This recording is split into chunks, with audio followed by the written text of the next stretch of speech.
चलिए अब आपको बताते हैं कि दिल्ली में योगी आदित्यनाथ की कुल 14 रैलियां होने वाली है। वो कहां है। सीएम योगी की रैलियों को दिल्ली के समीकरण को ध्यान में रखते हुए तय किया गया। खासकर उन इलाकों में सीएम योगी की जनसभाओं को रखा गया जहां पर उत्तर प्रदेश से जुड़े वोटर्स ज्यादा बसते हैं।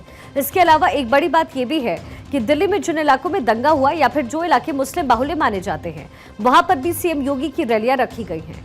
सीएम योगी की रैलियां उत्तर पूर्वी दिल्ली में रखी गई हैं। दिल्ली में जहां पर सीएम योगी रैली करेंगे वो इलाके मुस्लिम बाहुल्य माने जाते हैं। फरवरी 2020 में एनआरसी को लेकर के दिल्ली में इन्हीं इलाकों में दंगे भड़के और माना जाता है कि जिन जगहों पर सीएम योगी की रैलियां होंगी वह मुस्लिम वोट अहम है। अब जिन मुस्लिम बाहुल्य इलाकों में सीएम योगी प्रचार के लिए जुटेंगे वो इलाके मुस्लिम बाहुल्य माने जाते हैं और पिछले चुनाव में दिल्ली की इन सभी सीटों पर आम आदमी पार्टी का दबदबा रहा।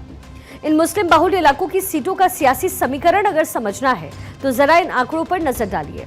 जिन इलाकों में सीएम योगी चुनाव प्रचार करेंगे वहां की मुस्लिम आबादी तकरीबन 21,06,000 मानी जाती है और दिल्ली के कुल वोटर्स में उनकी संख्या 12.9% के आसपास।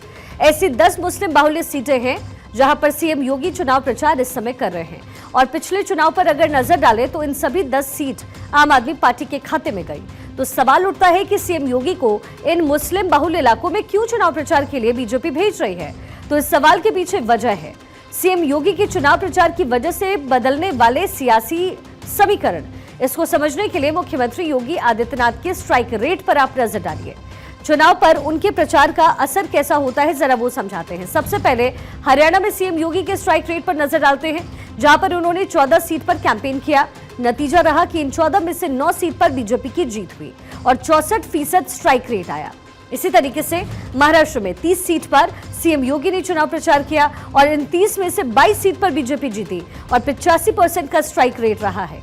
तो इन आंकड़ों से साफ होता है कि सीएम योगी जहां भी चुनाव प्रचार करते हैं वहां की सियासी हवा का रुख बदल जाता है।